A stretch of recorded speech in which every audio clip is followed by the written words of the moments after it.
What's up, fam? It's your boy, Ali Tough. As you can see by the title, yes, I have made another transition. I've gave Hirschbach the last 18 months of my life. So I'm on to the next adventure, which is here at Crete Carrier Corporation. As of right now, I am here at the hotel the Sunday before orientation. Orientation is tomorrow, Monday, June 8th. So I'm here. I'm gonna get a little bit into how I got here, where they got us staying, and the completion of day one tomorrow. So I'll be back with y'all. I'm gonna get back with y'all after I get back from getting my food, and then y'all won't see me no more until tomorrow evening. And I'll get back with y'all to let y'all know how day one went. This is the room. Some of my belongings that I bought. It's not the best and it's not the worst. I don't think a toilet needs to be cleaned, but yeah, it's not the best, it's not the worst. No hotel has topped that hotel that I had stayed in back in 2022 when I went to Variant. That was the best hotel that I ever stayed in. They rented me a car through Enterprise. I picked up a Nissan Altima from Newark Airport. 2025 Nissan Altima. When you get there, you're gonna tell them your name. Picking up a Crete Carrier. Cool. They're gonna send you out there. They're gonna ask you for a credit card.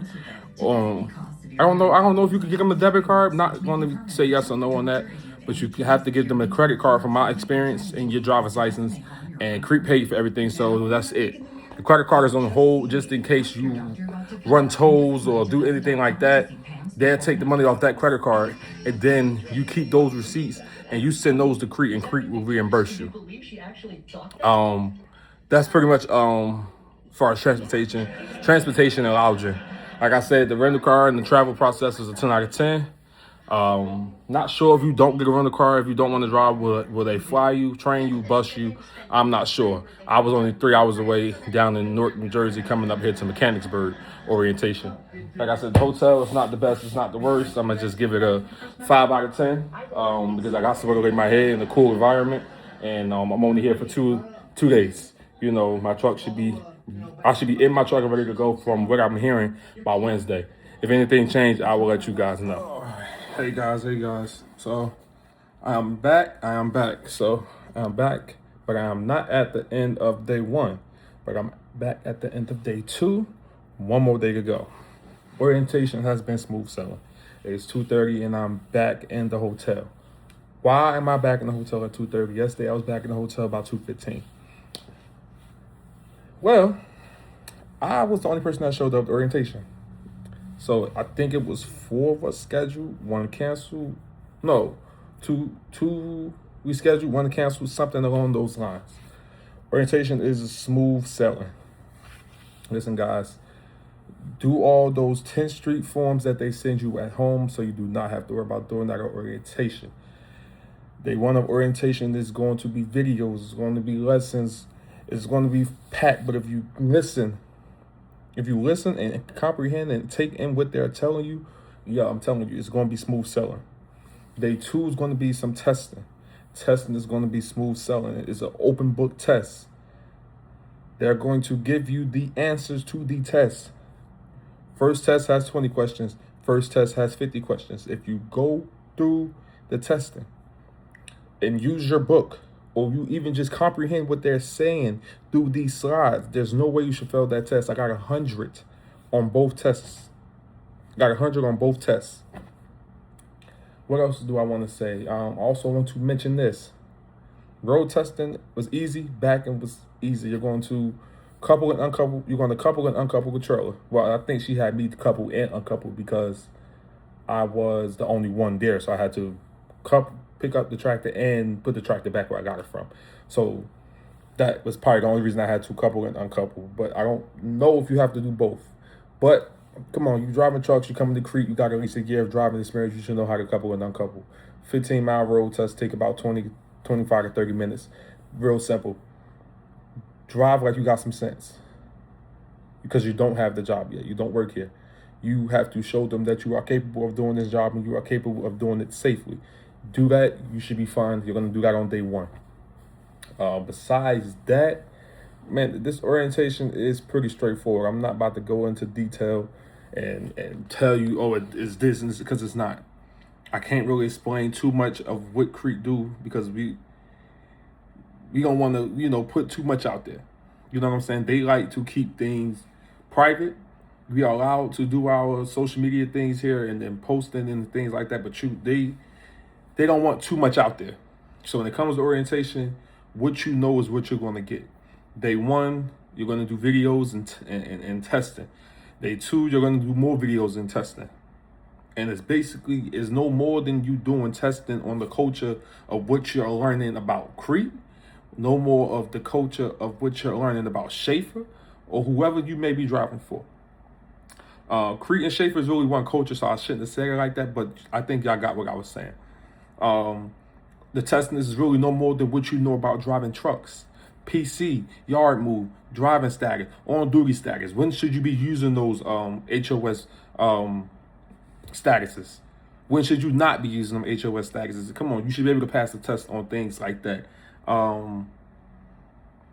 They're going to go through the log. They're going to go through the paper logs with you, because you have to log paper logs for the 3 days that you are here in orientation, because it counts as on duty time, because Crete is paying you $360 for orientation. Now that money is taxed, but I guess it is what it is. On top of that, what else? Come on. Can't really speak to day 3 because that's tomorrow. So I'm probably going to do day 3 of orientation in its own video with the truck tour. So other than that, I showed y'all the hotel. Breakfast, lunch, and dinner is provided, but I would say at a minimum, because the breakfast is really not great at this hotel. Fruits, vegetables. I'm messing out those damn fruits and vegetables. Fruits, you got bananas and apples in there, yogurt, cereal. You can make you some waffles. There wasn't no eggs and sausages or nothing like that in there, but it was, you go in there and get you some muffins. So breakfast is here at the hotel. Lunch is provided. You can pick from subs, like different cold subs and hot subs, or a salad, different salads. I had a Caesar salad, Parmesan Caesar salad yesterday. I believe that was a Parmesan Caesar salad. No, it wasn't. I didn't get the Caesar salad because there was 2 separate salads. I got a grilled chicken salad yesterday. Today I had a turkey sub. And then for lunch, they're going to give you these cards right here. And you could go right next door to the diner over here in Mechanicsburg and get you something to eat over there at the diner. And the food was pretty decent. I would say I rated the hotel. So I rated travel 10 out of 10. I rated the hotel a 5. I'm gonna give it a 6 out of. I'm gonna give it a 5 out of 10. I'm not gonna really give it a 6, because it's not a 6 star. It's not a 6 to me. It's a 5. Because this is my view. This is a 5. So it's not terrible. I got somewhere to lay my head while I come do orientation, and I'm out to lay down and watch them on order. They got cable TV. I was able to catch the finals game last night. Go Knicks. But the food options that I was seeing depends on your taste buds. Yesterday I had liver, stuffing, and mashed potatoes from over there, and it was actually pretty decent. It was pretty decent. Wasn't for my folks, but it was decent. And that's the most part that matters. They feed you breakfast, lunch, and dinner. They're gonna compensate you for your time here for the 3 days. They're gonna give you a place to stay. They're gonna give you a way to get here, and also, hold on, that's also your way back and forth to orientation. So you're gonna turn your rental cars in when you get to orientation on Monday morning or Wednesday morning, depending on when you start. And that white church van, that's what I call it, is the way you're going to get back and forth. So far, so good. Great people, running the orientation staff, real good people. one young man, 2 young women, and they're running it real good. They're efficient, and if you are quick learners and you are listening and comprehending what they're saying, you're gonna get through it just like that. So appreciate y'all for tuning into this video. Like, comment, share, and subscribe for more videos to come. I'm going to talk about in the future video, why did I leave Hirschbach? We're not going to badmouth Hirschbach. I'm not here for that. But I'm going to tell the truth and tell it how it is. But I'm going to get these curtains closed, and about to enjoy me some Special Victims Unit and take me a nap. And I'll get back with you guys tomorrow. Peace and Pan-Africanism.